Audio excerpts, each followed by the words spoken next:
أعوذ بالله السميع العليم من الشيطان اللعين الرجيم بسم الله الرحمن الرحيم إلهي أنطقني بالهدى وألهمني التقوى رب اشرح لي صدري ويسر لي أمري واحلل عقدة من لساني يفقهوا قولي. السلام علیکم خواہران محترم،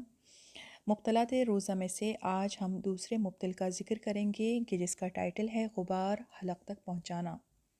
اب اس سے کیا مراد ہے، کچھ مسئلے میں آپ کی خدمت میں پیش کرتی ہوں، انشاءاللہ کہ وضاحت ہو جائے گی۔ گاڑھا غبار حلق تک پہنچانے سے روزہ باطل ہو جاتا ہے، لیکن اگر غبار ہے مگر گاڑھا نہیں ہے تو اس کے حلق تک پہنچانے سے روزہ باطل نہیں ہوگا۔ اب یہ گاڑھا غبار فرق نہیں کرتا ہے کہ کسی ایسی چیز کا ہے جسے کھانا جائز ہے جیسے کہ آٹا، یا پھر ایسی چیز کا ہے جسے کھانا جائز نہیں ہے جیسے کہ مٹی وغیرہ۔ دونوں صورتوں میں چاہے وہ کھانے کے قابل ہے یا نہیں ہے، کیونکہ وہ حلق کی فضا تک پہنچا ہے روزہ باطل ہو جائے گا۔ لیکن کچھ کنڈیشن ایسی ہیں، کچھ مقامات ایسے ہیں کہ جہاں پہ روزہ باطل نہیں ہوگا۔ پہلی جگہ، اگر غبار حلق تک نہ پہنچے، صرف منہ کے فضا میں داخل ہو اور ہم نے اس کو فوراً باہر نکالا، تو اس صورت میں روزہ باطل نہیں ہوگا۔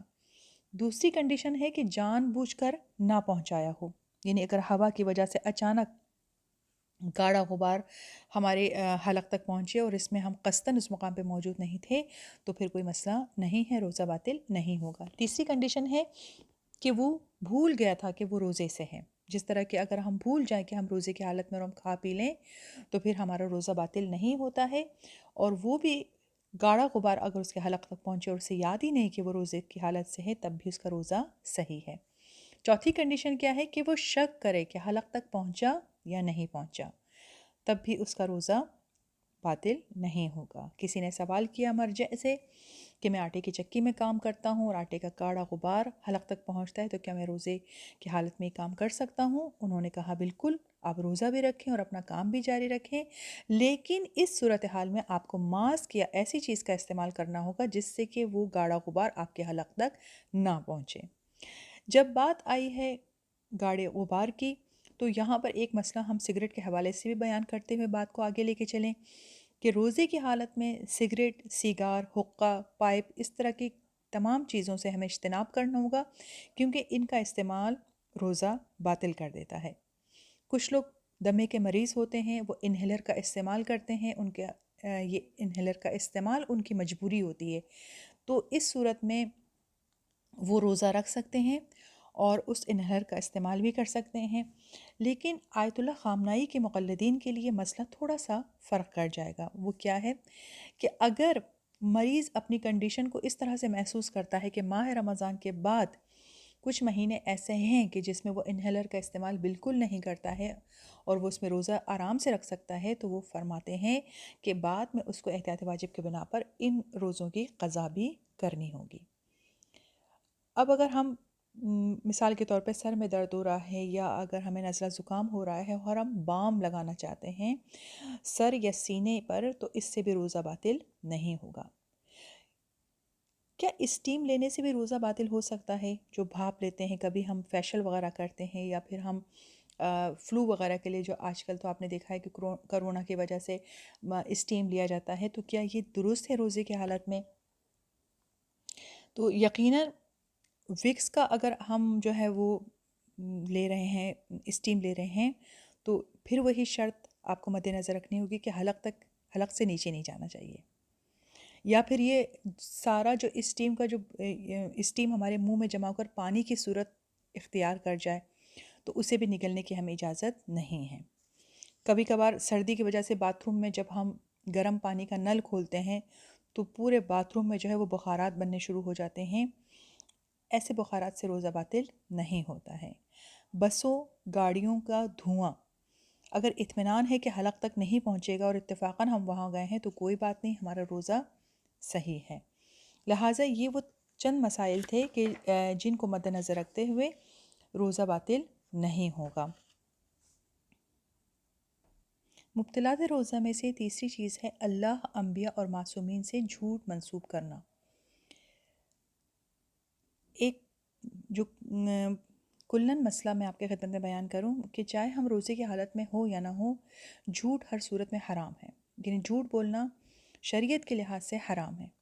کسی سے جھوٹی بات منسوب کرنا بھی حرام ہے، اور اگر بطریق اولا معصومین سے ہم جھوٹی بات منسوب کرتے ہیں تو اس کا گناہ کئی زیادہ بڑھ جاتا ہے۔ لیکن جب ہم روزے کی حالت میں ہوں تب اللہ، انبیاء علیہم السلام اور چاہدہ معصومین علیہم السلام سے اگر ہم جھوٹی بات منسوب کرتے ہیں تو اس سے ہمارا روزہ ٹوٹ جاتا ہے اور روزہ باطل ہو جاتا ہے۔ اب یہ جو جھوٹ ہم اللہ، انبیاء علیہم السلام اور چودہ معصومین سے منسوب کر رہے ہیں، اب چاہے یہ الفاظ کے ذریعے ہو کہ ہم بات کر رہے ہیں، بول رہے ہیں، یا پھر تحریراً ہو کہ ہم نے لکھ کر کوئی حدیث ہم نے آگے فارورڈ کر دی، جو آج کل ٹرینڈ چلا ہوا ہے کہ میسیجز آتے ہیں، یا سوشل میڈیا میں آپ ایسی احادیث دیکھتی ہیں جو معصومین علیہ السلام سے منسوب کی جاتی ہیں، تو اس صورت میں بھی اگر ہمیں پتہ ہے کہ جھوٹی حدیث ہے اور اس کا نشر کرنا، اس کو آگے بڑھانا جو ہے وہ ہمارے لیے جائز نہیں ہے۔ تو اب یہ جو جھوٹ ہم منسوب کر رہے ہیں، اب یہ چاہے قولاً ہو یعنی ہم بول کے، یا تحریراً ہو، یا پھر اشارہ کر کے ہو، یا کسی سوال کے جواب میں ہو، یا کسی کی جھوٹی بات کی تائید کرنے کی صورت میں ہو، ہر صورت میں اگر ہم نے اس کام کو انجام دیا تو ہمارا روزہ باطل ہو جائے گا۔ البتہ ایک مسئلے کی طرف آپ کی توجہ مبذول کرانا چاہتی ہوں کہ جان بوجھ کر جھوٹ منسوب کرنے سے روزہ باطل ہو جاتا ہے، لیکن میں تو اس حدیث کو سچ سمجھ رہی تھی، میری نظر میں تو یہ حدیث موثق تھی،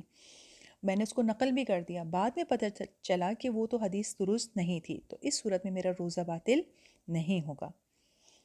اور جہاں مجھے معلوم نہیں کہ یہ حدیث صحیح ہے یا نہیں، تو اس کو آگے بڑھانے سے پہلے، اس کو بیان کرنے سے پہلے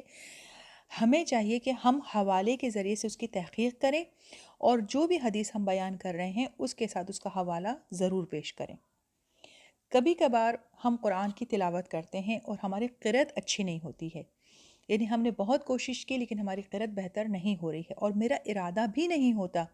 کہ میں اللہ سے کوئی غلط بات منسوب کروں، میرا ارادہ تو حصول ثواب ہے، تو کیا میرا روزہ یہاں پہ متاثر ہوگا؟ کیا میرا روزہ باطل ہو جائے گا؟ جی، اس سے روزہ باطل نہیں ہوگا کہ میں نے کوشش کی قرآن کی قرأت کو صحیح کرنے کے لیے، لیکن میں نہیں کر پا رہی ہوں اور قرآن پڑھ رہی ہوں روزے کی حالت میں، تو یہاں پر میرا روزہ باطل نہیں ہوگا، لیکن بہتر ہے کہ میں اپنے قرآن کی قرأت کو بہتر سے بہتر بنانے کی کوشش کروں۔ مبتلات روزہ میں سے ایک اور چیز ہے کہ پورے سر کو اگر ہم پانی میں ڈبوئیں اور جان بوجھ کر اس عمل کو انجام دیں تو ہمارا روزہ باطل ہو جائے گا، لیکن کچھ صورتوں میں روزہ باطل نہیں ہوگا۔ تو مبتلات روزہ میں سے ایک اور مبتل یہ ہے کہ اگر ہم جان بوجھ کر اپنا پورا سر پانی میں ڈبوئیں۔ لیکن وہ صورتیں کون سی ہیں کہ جن میں روزہ باطل نہیں ہوگا؟ سب سے پہلے اگر وہ بھول چکا تھا، یعنی بھولے سے ہو گیا، غلطی سے ہو گیا، تو کوئی مسئلہ نہیں ہے، یا پھر پورا سر نہیں ڈبویا، کچھ حصہ ڈبویا، تو بھی روزہ باطل نہیں ہے۔ آدھا سر ایک مرتبہ اور آدھا سر دوسری مرتبہ ڈبویا، تب بھی روزہ باطل نہیں ہے۔ پانی میں اچانک گر جاتا ہے اور پورا سر ڈوب جاتا ہے، تب بھی اس کا روزہ باطل نہیں ہے۔ کسی نے اس کو دھکا دیا، زبردستی پانی میں ڈبو دیا، تب بھی اس کا روزہ باطل نہیں ہوگا۔ شک کرے کہ آیا میرا پورا سر ڈوبا تھا یا نہیں، تب بھی روزہ باطل نہیں ہوگا۔ اور اسی طرح نلکے یا شاور کے نیچے سر دھونے سے بھی روزہ باطل نہیں ہوگا۔ اگر غوطہ خوری کا لباس پہن کر جو سر کو بھی کور کرتا ہے، یا سوئمنگ کیپ پہن کر اگر وہ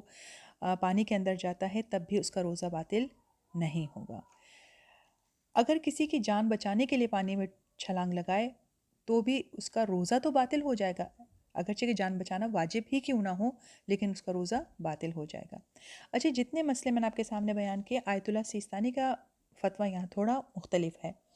آیت اللہ سیستانی کے نزدیک روزے کی حالت میں پورا سر پانی میں ڈبونا شدید مکروہ ہے۔ تو اگر آپ سے پوچھا جائے کہ پورا سر پانی میں ڈبونے سے کیا روزہ باطل ہو جاتا ہے، تو باقی مجتہدین کے نزدیک تو باطل ہو جاتا ہے، لیکن آیت اللہ سیستانی کے نزدیک کیا ہے؟ شدید مکروہ ہے، یعنی اس سے ثواب کم ہو جاتا ہے، بہتر ہے ہم روزے کے ثواب کو کم نہ کریں، لیکن یہ حرام نہیں ہے اور اس سے روزہ بھی باطل نہیں ہوتا۔ مبتلات روزہ میں سے ایک اور چیز ہے وامٹنگ کرنا۔ اگر جان بوجھ کر وامٹنگ کریں تو روزہ باطل ہو جاتا ہے، اب چاہے یہ بیماری کی وجہ سے ہی اس وامٹنگ کو کرنے پہ مجبور کیوں نہ ہو، لیکن اگر اچانک سے خود بخود وامٹنگ ہو جائے تب روزہ باطل نہیں ہوگا، یا پھر اگر وہ بھول جائے کہ وہ روزے کی حالت میں ہے اور وامٹنگ کر دے، تب بھی روزہ باطل نہیں ہوگا۔ کیا ہم روزے کی حالت میں جان بوجھ کر ڈکار لے سکتے ہیں؟ ہاں کوئی مسئلہ نہیں ہے اس میں،